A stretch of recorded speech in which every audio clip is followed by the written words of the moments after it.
आस्तीन के सांपों को जो अभयदान देते हैं वही समर में आस्तीन के सांपों के हाथों मात खाते हैं। नमस्कार, आज बात हो रही है जून महीने में।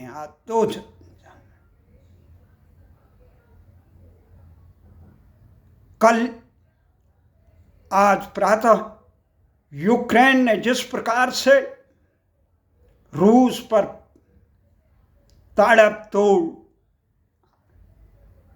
ड्रोनों से हमला किया, उसके कई एयरपोर्ट और नौसेना के अड्डों को तबाह कर दिया, 40 से अधिक विमान ध्वस्त कर दिए। ये लड़ाई,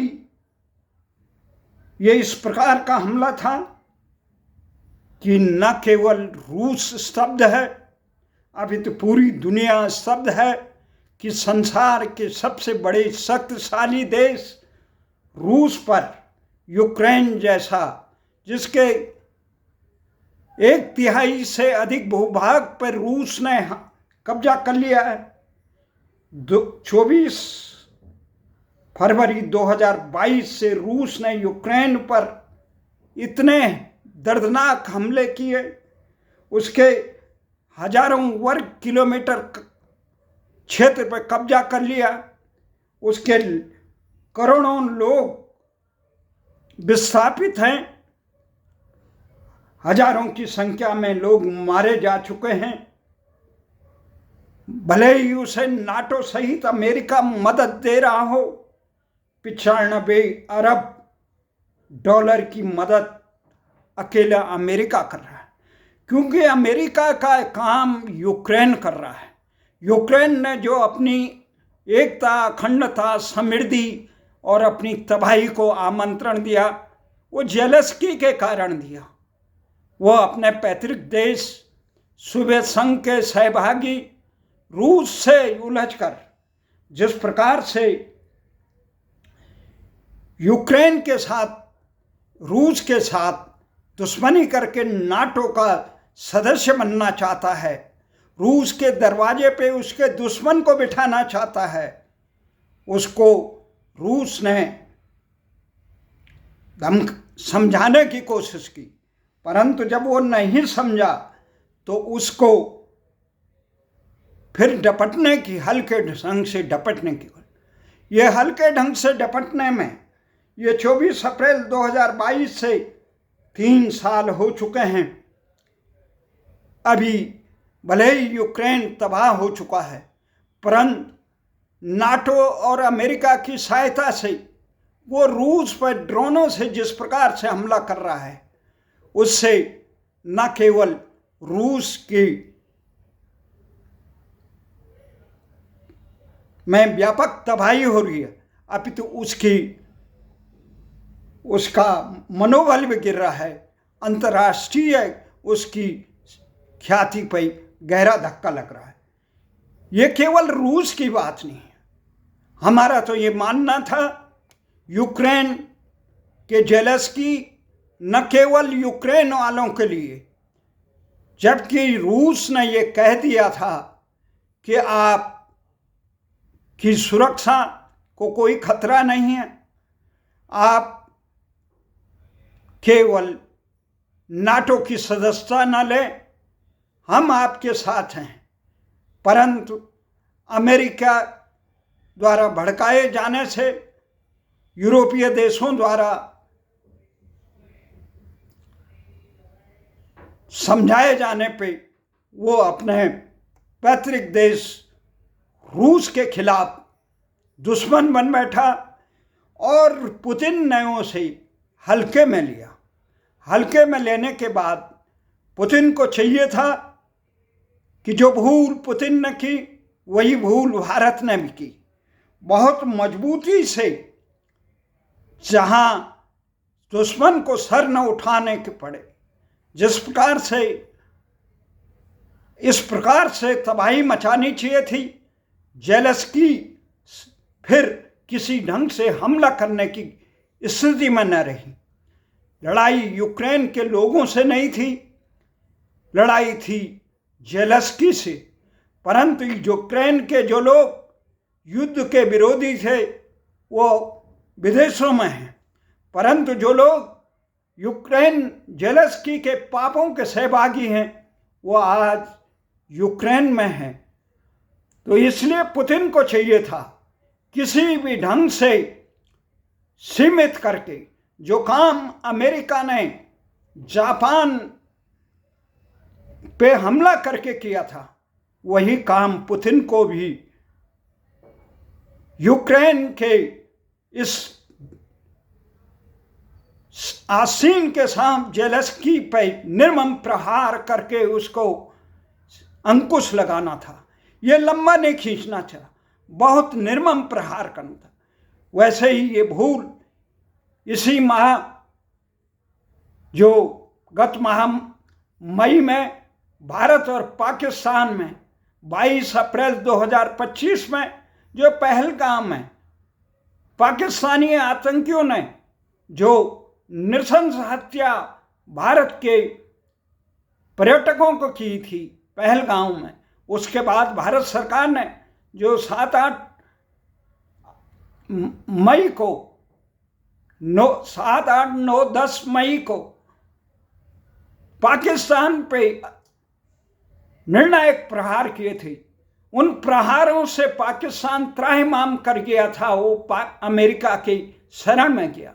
उसने भारत से भी शांति की, युद्ध रोकने की, शांति प्रयास का गुहार लगाई और भारत ने सोचा शायद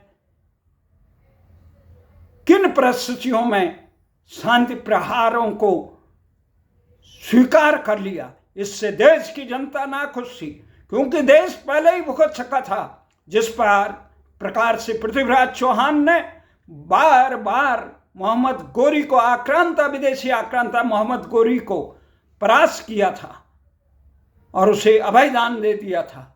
वो बार बार तैयारी करता था, हारता था और फिर तैयारी करके झगड़ता था। इस आसीन के शाम को अगर मोहम्मद पृथ्वीराज चौहान रौंद देते तो भारत में गुलामी का साम्राज्य स्थापित नहीं होता। इस इतिहास से सबक लेना ही बुद्धिमान लोगों का फर्ज है। भारत ने पाकिस्तान को यह सोचा कि ये कुछ समझ जाएगा।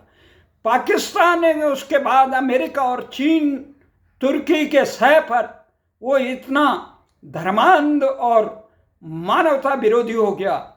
वो भारत, उसने न केवल अमेरिका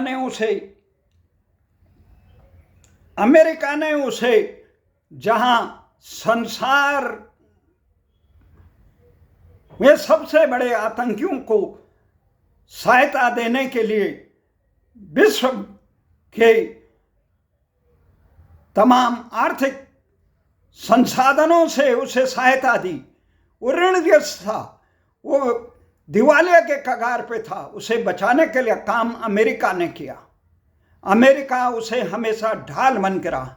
अब तो चीन भी उसका माई बाप बन गया। चीन ने भी कहा कि मैं पाकिस्तान के साथ हूँ।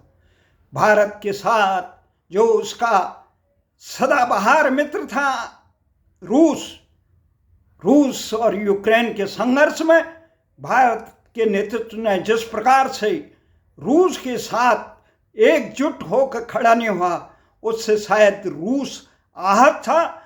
और अमेरिका के साथ जिस प्रकार भारतीय नेतृत्व पींग बढ़ा रहा था, उससे भी रूस आहत था। उसने भले ही पाकिस्तान का साथ नहीं दिया, पर भारत को भी उसने वही डायलॉग मारे जो भारत ने रूस को यूक्रेन युद्ध में मारे थे। तो भारत के साथ एक भी देश खड़ा नहीं था। इजराइल भी पूरी तौर से खड़ा नहीं था। भारत को चाहिए था कि किसी के दबाव में, चाहे अमेरिका का दबाव हो, अमेरिका तो हमेशा आतंकियों का सरपरस्त रहा, वो भारत का हितैषी नहीं रहा। वो भारत के खिलाफ एक के बाद एक कदम उठाते रहे। ट्रंप को भले ही भारत के प्रधानमंत्री मोदी अपना मित्र मानता हो, देश की जनता अपना मित्र मानती हो, जो बाइडेन सरकार से बेहतर मानती हो, परंतु जिस प्रकार से ट्रंप ने अपने अमेरिकन नीतियों के अनुसार चलते हुए या मोदी जी के जो मित्रता के बीच में दूरियां आई, उसको देख खाज उतारते हुए भारत के खिलाफ इस प्रकार विश्वमन कर रहे हैं निरंतर। उन्होंने ये दावा किया है कि भारत और पाकिस्तान के बीच उन्होंने ही शांति समझौता कराया, नहीं तो परमाणु युद्ध हो जाता। भारत को चाहिए था कि ये निर्णायक समय था, इस समय पाकिस्तान पे ऐसे प्रहार करते कि जो बलूचिस्तान से लेकर कंधार की तरफ को से लेकर इधर से आज़ाद कश्मीर से लेकर सिंध प्रांत ये तमाम टुकड़े टुकड़े हो जाते। परंतु भारत ने अवसरों को गंवा दिया। जो अवसरों को गंवाते हैं उनके लिए भाग्य में पश्चाताप के अलावा कुछ नहीं रह जाता है। वही यूक्रेन और रूस के बीच में, रूस ने बहुत हल्के ढंग से जेलेंस्की जैसे आस्तीन के सांप से लिया, जिसने अपने महत्वाकांक्षा के लिए, पदलोलुपता के लिए, भ्रष्टाचार के लिए पूरे यूक्रेन के अमन चैन और विकास को, शांति को नष्ट कर दिया, तो पूरे विश्व को विश्व युद्ध के मुहाने में धकेल दिया। जो उन्होंने कल हमला किया, रूस के कई हवाई अड्डों से लेकर और बंदरगाहों पर जो वो किया, 40 से अधिक लड़ाकू और बमवर्षक विमान, जिसमें TU-95, TU-22 और बड़े बमवर्षक और ये 50 जैसे निगरानी विमान शामिल है।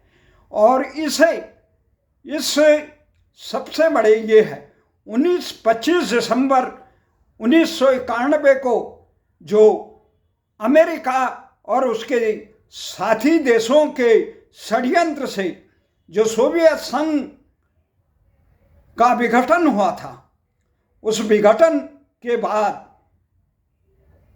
इस विघटन में 15 टुकड़े सोवियत संघ के हुए, उसमें से एक टुकड़ा रूस और एक टुकड़ा यूक्रेन रहा। 1991 दिसंबर में एक शांति समझौते पे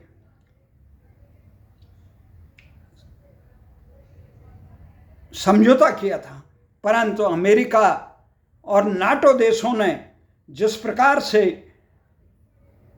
यूक्रेन को उकसाकर उसके जिस प्रकार से जेलेंस्की को वहां पदासीन करके उसे रूस के खिलाफ युद्ध को किया, तो रूस को आज भी चाहिए कि पहले यूक्रेन के समर्थकों को, देशों को जिसमें ब्रिटेन, फ्रांस इत्यादि देश हैं या अमेरिका, उन पे निशाना तो बाद में मारे, पहले जेलेंस्की का समापन करे, जेलेंस्की पे अंकुश लगाए।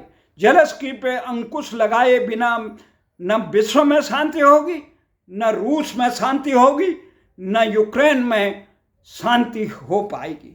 इसलिए जिस प्रकार से भारत को चाहिए था कि वो हर हाल में पाकिस्तान को इतने टुकड़ों में कर दे को फिर भारत की तरफ आंख उठा के देखने के लिए तैयार न हो, परंतु अब अमेरिका आज जो इस्तांबुल में, टर्की में यूक्रेन और रूस की शांति वार्ता होनी थी, उससे पहले आज सुबह रूस के विदेश मंत्री ने अमेरिका के विदेश मंत्री से वार्ता की है।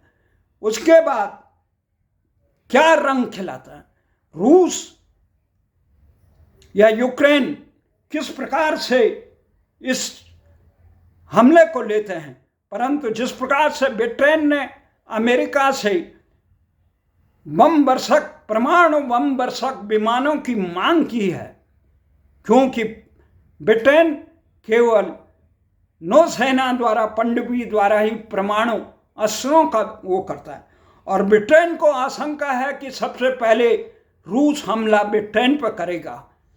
ब्रिटेन, रूस इसका प्रतिकार किस प्रकार से करता है, कब करता है ये रूस जाने, परंतु इतना निश्चित है, इस शांति वार्ता को जो ट्रंप करा रहे थे उस पर अगर किसी ने को भंग करने की कोशिश की, वो ब्रिटेन और फ्रांस ही ऐसे देश हैं, अब जर्मन भी उनके साथ मिल रहा है। ये बहुत खतरनाक मोड़ पर है। इसलिए रूस को चाहिए हर हाल में पहले जेलेंस्की पे अंकुश लगाए, आस्तीन के सांपों को किसी ढंग से माफ नहीं करना चाहिए। उसी प्रकार भारत को भी चाहिए पाकिस्तान को किसी भी हालत में सर उठाने के लिए सबल होने का समय नहीं देना चाहिए, उसको तुरंत समाप्त करना चाहिए। जो भूल इतिहास में पृथ्वीराज चौहान से हुई वो भूल भारत और रूस न करे। इससे भारत और रूस की एकता और अखंडता के साथ विश्व में अमन शांति हो सकती है। जय हिंद, जय भारत।